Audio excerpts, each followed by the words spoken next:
right, this is an oldie, but well, it's an oldie where I come from.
I guess you guys aren't ready for that yet.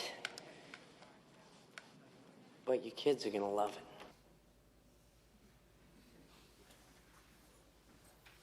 Put your hands together for Lee Frishberg.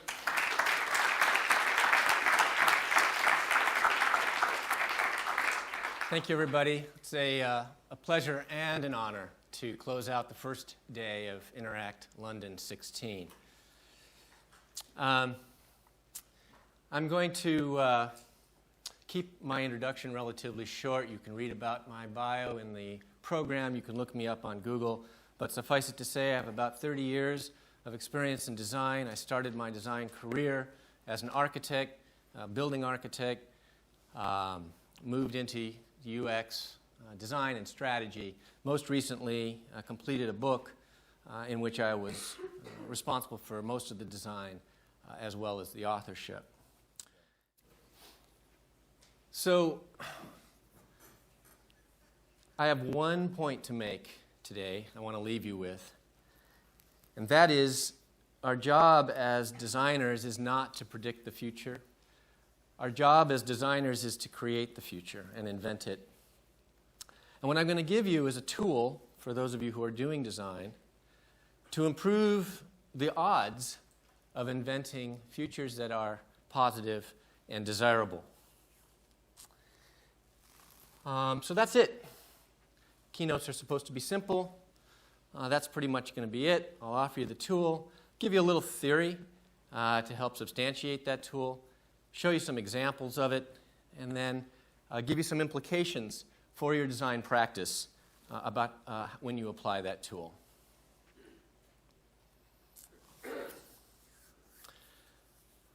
About 35 years ago, I was at a family dinner sitting next to my great Uncle Abe, who we called Grandpa Abe. So it was about 1982. He was 95 at the time. And he turned to me and he said, "Do you think I should buy an IBM PC?" And I was delighted that he should even know what one was, let alone consider owning it. And we discussed it, and we agreed that probably for what he was doing in his life in that time, that kind of power tool didn't make much sense. And the conversation turned to some of the technology that he'd experienced in his 95 years. And he said he was a traveling salesman. His territory was from the Twin Cities, St. Paul, Minneapolis, and Minnesota, a state in the northern part of the Midwest of the United States, up to Fargo, North Dakota. And that is an illustration of his journey that he would take by horse. And what he said is that the biggest impact on his life, technologically, was the invention of the Model T Ford. Now, you got to remember, this guy saw airplanes, cinema, blenders. I mean, he'd seen a lot of different technology, but the Model T, he said, was the biggest technological impact on his life because it extended his sales range. He was a haberdasher. He sold men's and women's clothing. It extended his range by 2 months. And that's how he put it. He couldn't see any reason to go further north or west than Fargo. There was nothing that direction. And so he could leave the Twin Cities a little later, and he could spend more time on the road, and spends more time in Fargo, and get back roughly at the same time that it used to take him with a horse. Because in that part of the world at that time, you didn't want to be caught out in the snow. In mid-October, when the snow flew, he needed to be back in the Twin Cities. I thought, that's great. That's cool. And he said, you know, one of the standard maintenance on the Model T was that every 20 miles you had to take the head cover off and scrape carbon off the pistons. And that was a head scratcher for me back then, and I said, wow, I'm surprised that anybody put up with that. And he said, compared to a horse, that was nothing. Now, I tell you that story for several reasons. One, I like it. It's nice to tell stories about our ancestors, and it's true. It happens to be a true story, so I like that. Two, it's really easy to tell stories about technology that's already happened. That kind of sounds even stupid that I have to say that, but the fact is we have eyewitness accounts, we have documentation, we know about Ford's sales figures, we know all sorts of things about the Model T. And so it's relatively easy to tell true stories about technology that's already happened. And the third reason that I tell you that story is that if you were riding beside Grandpa Abe in his Model T, neither of you in 1912 could ever have predicted the impact of that technology on our economy, on our culture, or our environment. Now, it turns out that the Model T and the IBM PC had very interesting parallel relationship. The Model T turned out to be an open technology platform. You could pop the rear wheels off, put on winches and saws and other tools on that back axle, and it became a very valuable tool for farmers. And of course, the IBM PC was an open source, if you will, a technology platform that allowed for all sorts of innovation. Now, in 1982, Moore's Law was 20 years old already, and the IBM PC was perfectly on schedule with respect to the doubling of gates every 18 to 24 months. Now, that little postage stamp red figure below the IBM PC is the Cray XMP, which was the fastest supercomputer on the planet in 1982. And everybody knew in 1982 that today we would have access to supercomputers hundreds of times more powerful than the Cray. Because that was a matter of engineering and math, assuming that Moore's Law continued, and there was no reason to think it wouldn't because they'd already had experience for 20 years with it. It was a relatively easy formula and equation to carry forward into the future. But in 1982, nobody could have predicted the impact of this set of supercomputers that we are holding in our hands on our environment, our economy, or our culture. In fact, nobody even talked about us holding them in our hands in 1982. So I submit that it is a fool's errand to try to predict the future. Instead, I'm going to suggest we don't have to. Instead, this tool I'm going to offer you today is a bit of a hack. I'm going to suggest that the future is already here. Thank you, Mr. Gibson. And that you're really going to be involved in something of a scavenger hunt in looking for that future.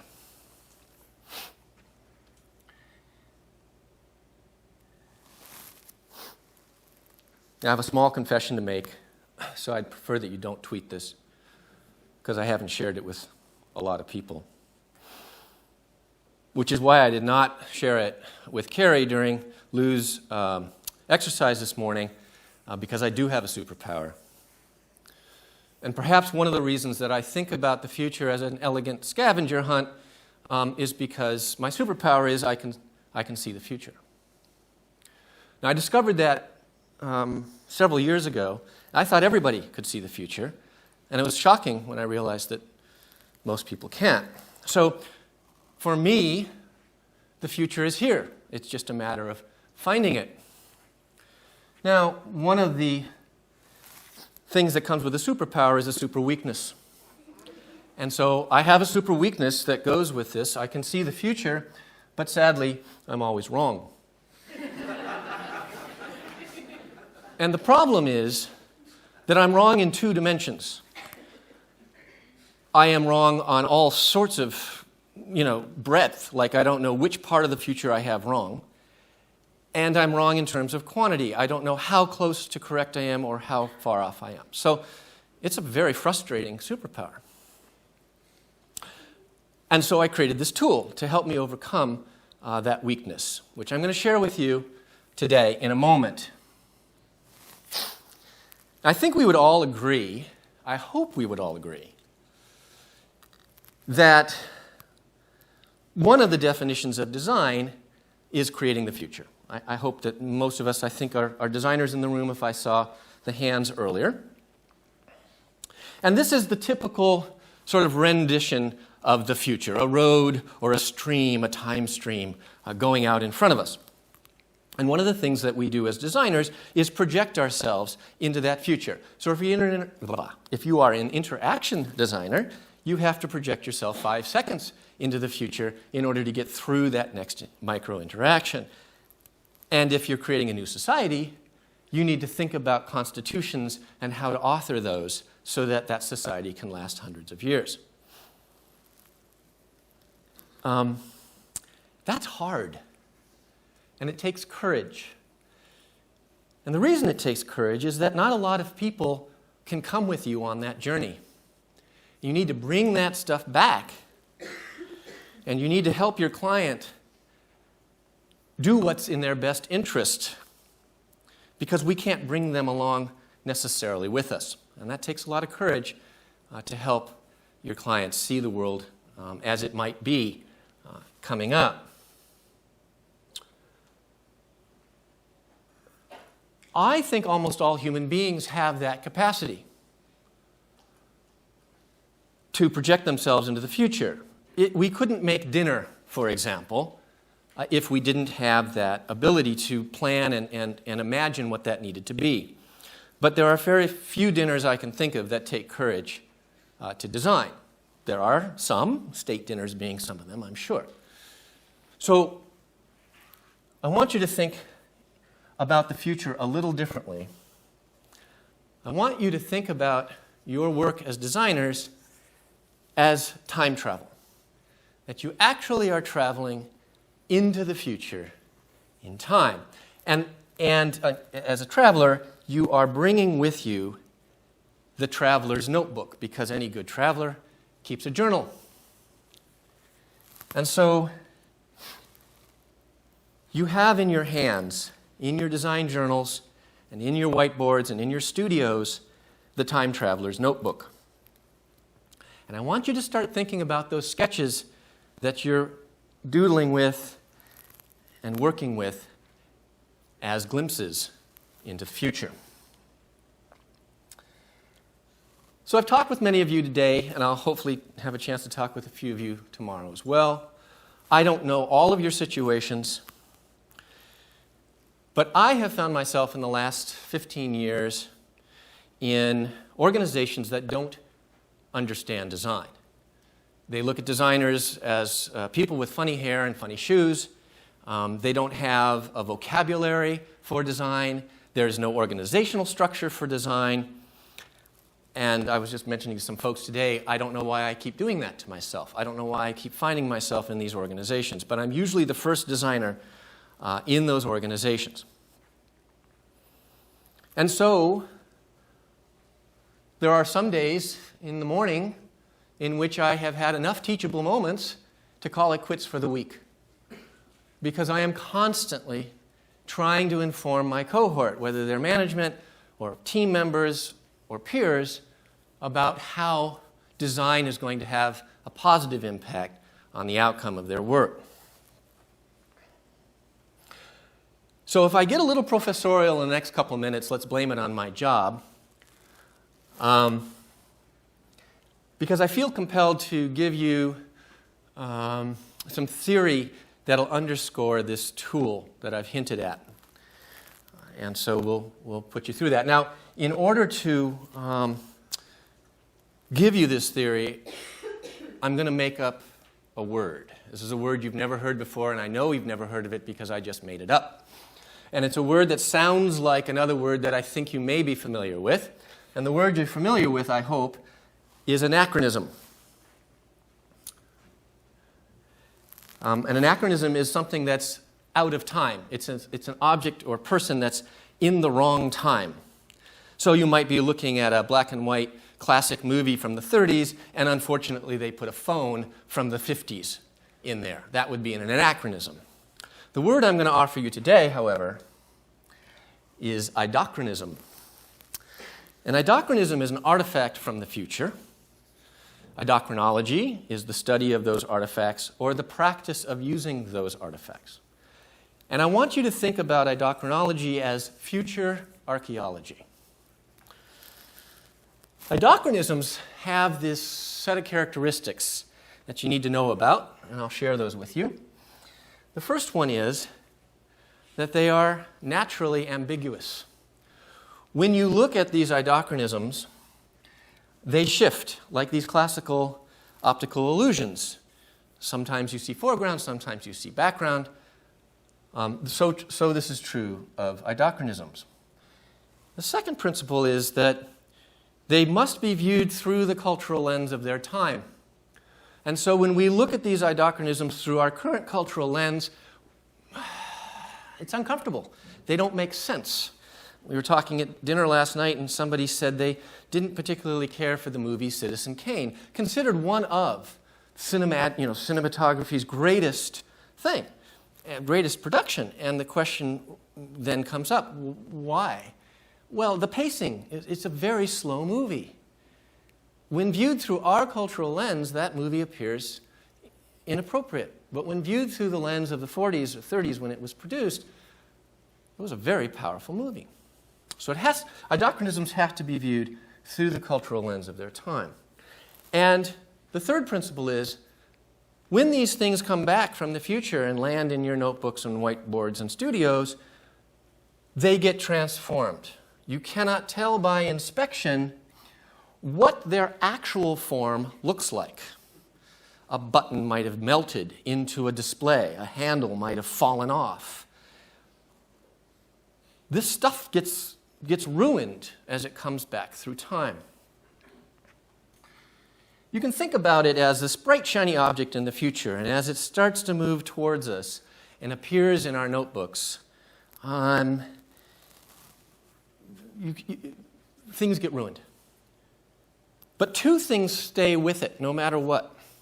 The first is the problem that it was meant to solve in the future. That stays with it. And the second is its meaning. So when you look at these idochronisms, you know that the problem it's trying to solve and its meaning has remained coherent. Your challenge is to discover what those are. Now, we walk out of this theater into the museum at large, and we accept these artifacts from the past, and yet they have exactly the same characteristics as idochronisms.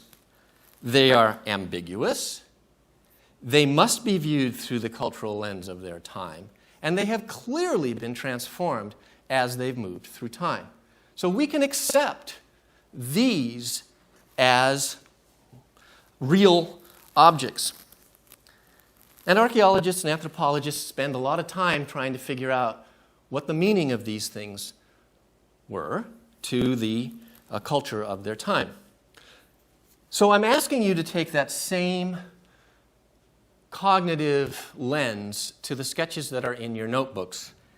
And it's very important for this tool to work for you to believe that they are truly artifacts from the future. Now, go back to that opening clip. Marty McFly unintentionally offered an idochronism to the prom-goers when he rendered Chuck Berry's Johnny Be Good in the way he did. Up until the moment they heard those notes, it was merely an improvisational riff that he was having fun with. But as soon as they heard that thing, it became an idochronism. And so merely looking at the sketches in your notebooks and whiteboards and so forth is insufficient for you to know what is the meaning and the problem associated with those idochronisms. They are proto-idochronisms. You need to actually turn them into idochronisms by offering them to an audience. And I say he did it unwittingly because if he had known that was going to be their reaction, he may not have had the courage to actually do it. Because it takes a lot of courage to do this. Imagine, I think back to my first design critique, when my professors and my peers took my design apart, and I wondered why I was getting into this profession, because it was so painful. And yet, we sign up to do that every day. Now imagine that you offer your sketches in raw form to users and wait for the wild ride that comes. Okay. So before I kind of give you some examples of how this works, I'm going to do a very quick academic review, because the offering of artifacts to users as a means of understanding them, not the artifacts, but the users, has a long-standing tradition in the academy. And it actually started at Imperial College, just a little ways away from here in the 60s, with the introduction of design research. Specifically, design research was an inquiry into how we design, so that we could become better designers and others could become better designers. More recently, in the last 15, 20 years, it's expanded its remit so that it is now about using design to drive research. Kind of flipped it. At the same time, in the 60s, the emergence of the neo-futurist movement with Archigram, here Ron Heron's sketch of a future artifact of a future city, the moving city, was offered to museum goers as a proposal for what might happen as this army of robotic cities travels across the land, occupying villages for some period of time and leaving deposits of high-tech connectivity behind. This is back in the 60s. Similarly, Super Studio, a sort of visionary architecture studio of the time, was reflecting on super-consumerism and super-production and super. And they were starting to talk about what would that mean if we took those cultural memes and those cultural themes and pushed them into the future. These artifacts were offered not with the intention of that future actually coming into being, but to have a conversation today about what is important in our culture. In 1999, sort of design research and the use of artifacts to drive research was probably best featured by Bill Gavers and Tony Dunn's and Elena Pacenti's seminal article on cultural probes.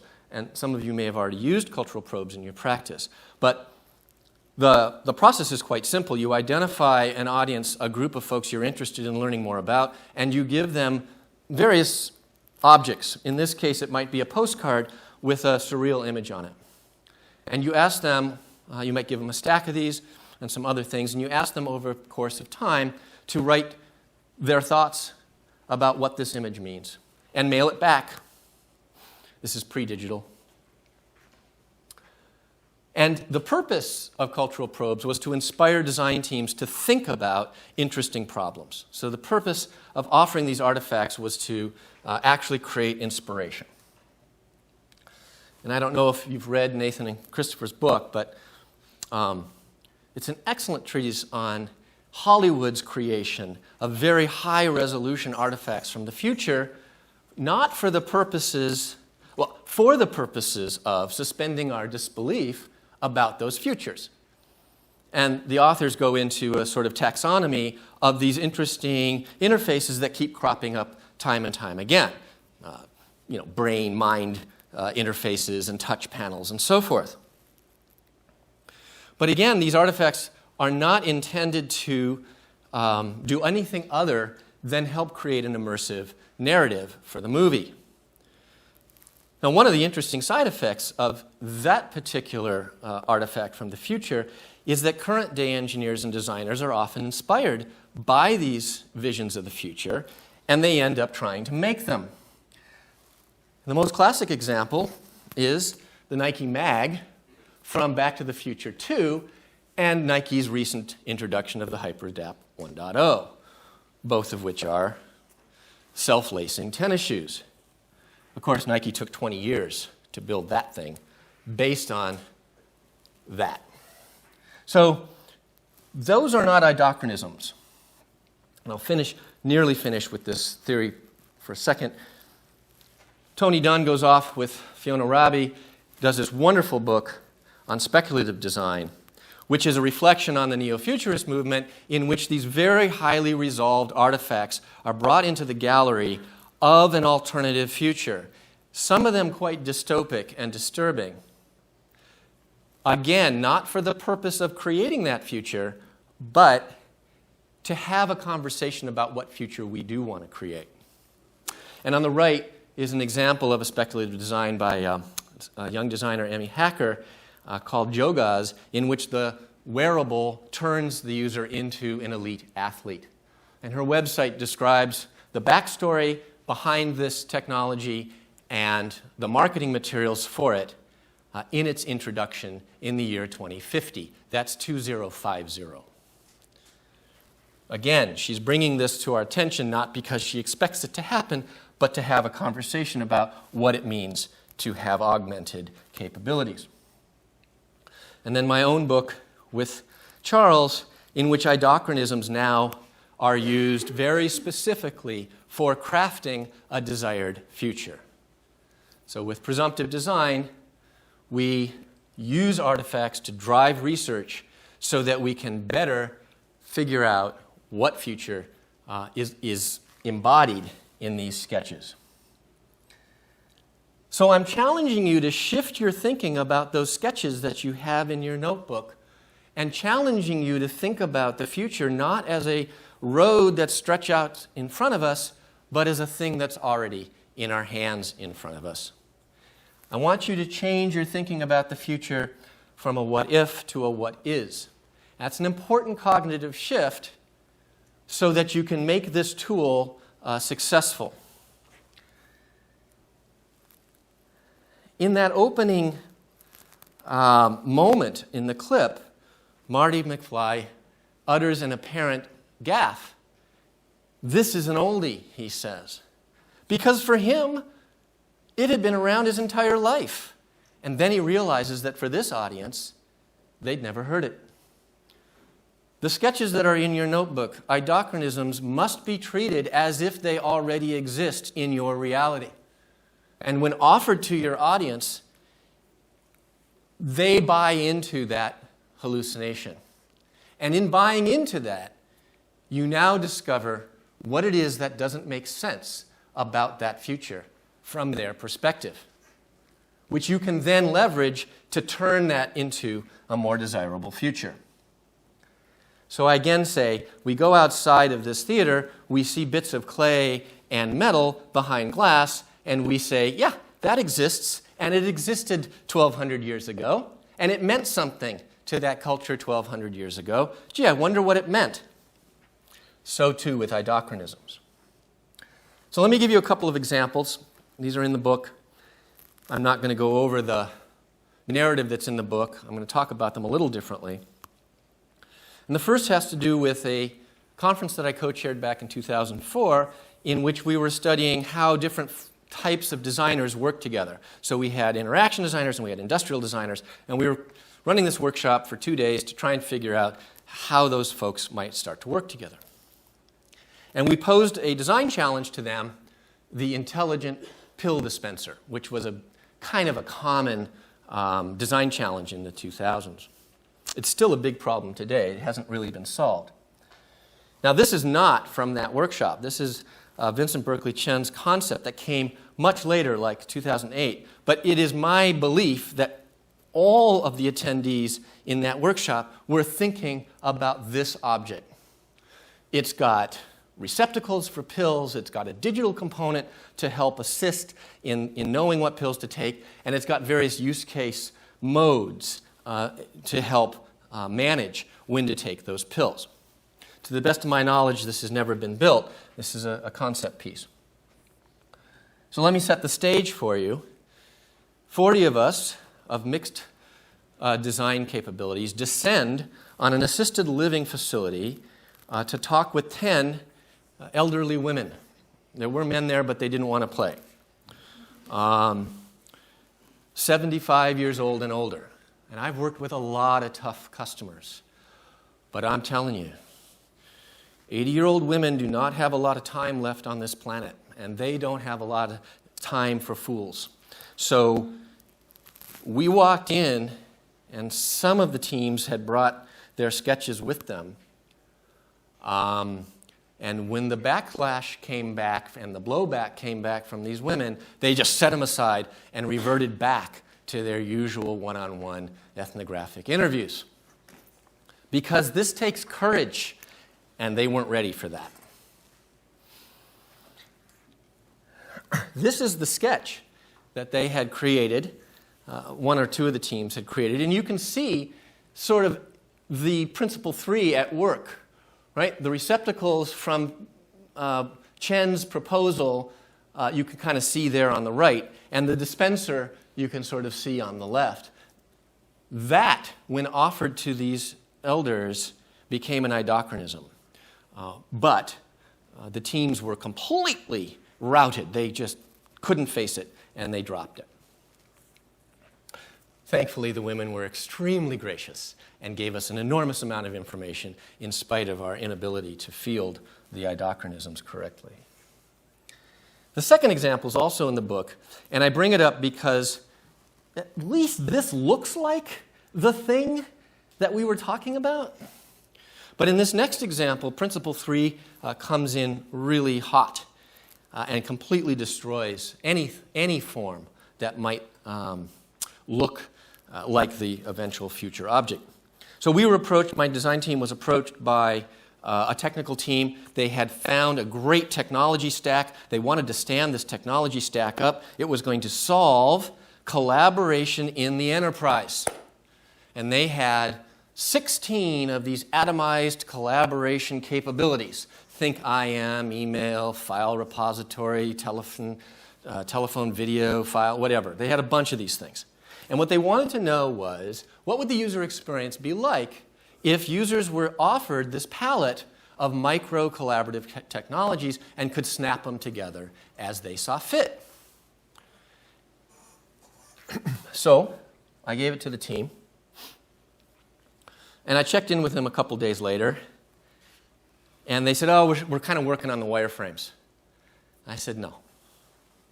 I said, you can do this with a carton of hard-boiled eggs. And the lead looked at me, and he said, don't you think the users will think we've grown a second head if we give them a carton of hard-boiled eggs? And this is where your courage as a manager needs to come in. And you need to say, damn the torpedoes, we're going to go ahead with a carton of hard-boiled eggs, which one of my team members knew me well enough to say, I got it, boss. And the sweet thing about this particular idochronism is it took her 2 hours to build, 6 hours to field, and 2 to 3 days to get the data back. And what the data told us was, yeah, people will snap together an experience based on atomistic collaborative technologies. Sure. But they expect it to do the following. Bada boom, bada bum, bada boom. And they listed a whole bunch of stuff that was supposed to happen, which was not baked into the technology stack. And when we did the analysis, looked like it was going to take at least as much effort to stand up as the technology stack. And so we said to the technical team, if you stand this up without these other capabilities, nobody's going to adopt this. And so the business had to step back and say, is this worth it? Are we prepared to go down that road? So that's the power of this tool, you can do these interventions very, very early and actually have an impact on the business's strategy and on the eventual outcome so that you can make these futures more highly likely to occur. Now, some of you might be thinking that idochronisms are nothing more than rough prototypes, but I want to assure you they are nothing at all the same. Prototypes are revisions and refinements of a solution to a putative problem. We have the problem and we're trying to get to a resolution to it. But idochronisms already exist. The problem's already been solved sometime in the future. What we're trying to figure out is, what the hell is the problem? We don't know what that problem is.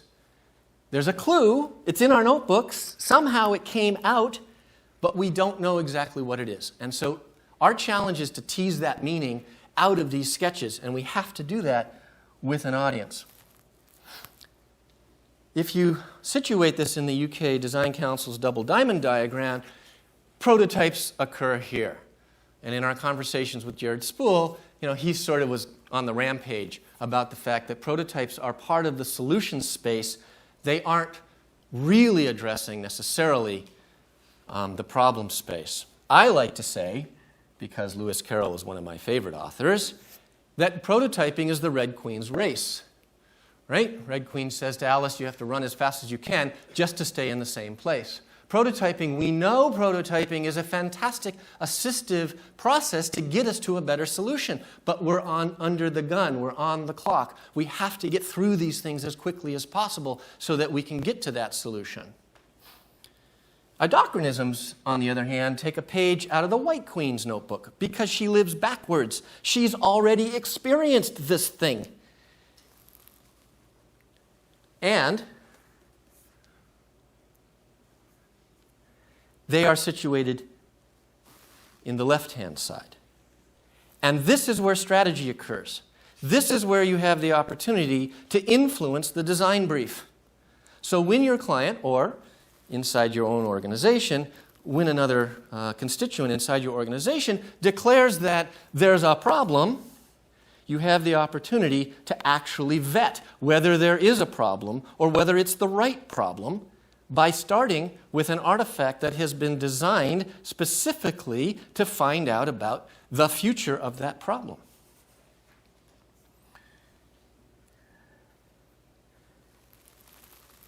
And it's really fast, and it's really cheap. So I would prefer to make my clients happier by saying, that was an interesting problem. We figured out that that problem isn't necessarily the most profitable problem to address. There's this other problem that we're finding has perhaps more value. And we've figured that out for a very little amount of money, as opposed to accepting, without question, that the client has said, this is the problem. Okay, boss, and off we go, and spend a considerable amount of resources and time only to discover 6 sprints in that maybe we're not actually addressing the right problem. I would prefer not to tell the client we discovered that late in the game. I don't even know how much time I've got. But we're finishing up.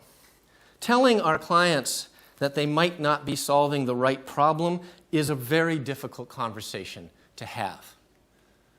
I'm going to leave that for another talk.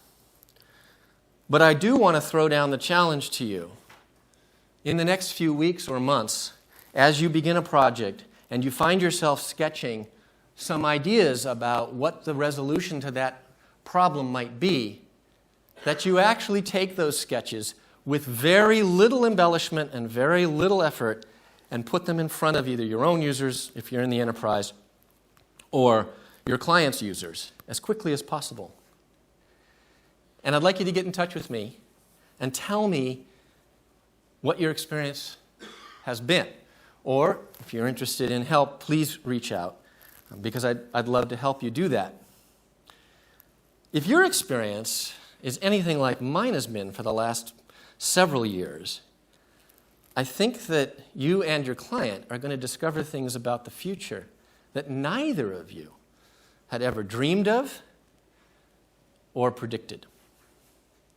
So, thank you very much for the opportunity to share.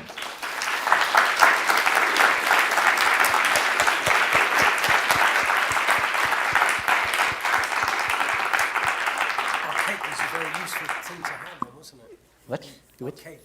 Yes, indeed. Yeah. That was a bit of a mind-bending presentation. Do you know what? I think you and Kerry have just bent my mind into a new shape, which is good.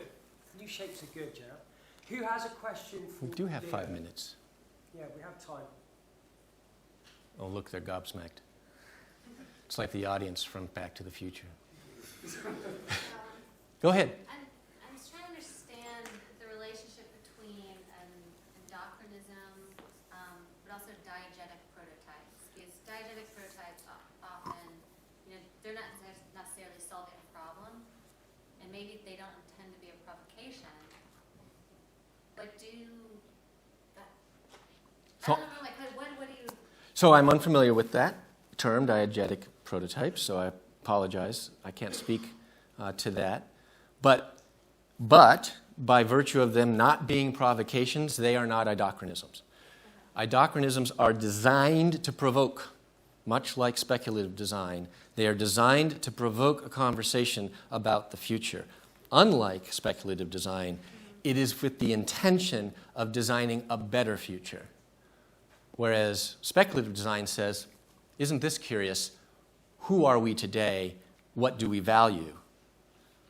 Presumptive design, and by implication, idocrinisms say, isn't this a great thing that we're proposing? And the users usually say, not really. Oh, why not? And so we get into a conversation about what's so bad about this with the expectation and desire to learn more about what would be good. Okay. I know I'm between you and your beer, but if anybody else has any question, I'm happy to take one more and then talk over alcohol. Yeah? I think you just put a whole design framework behind the phrase that I've always loved as chart. When Doc says we've got to get back to the future, that's never been wasted on me, but you've kind of gone. Exactly. Super cool. Well, we're going to go for drinks now. We're going to put our hands together for Leo. Thank you. Thank Thank you.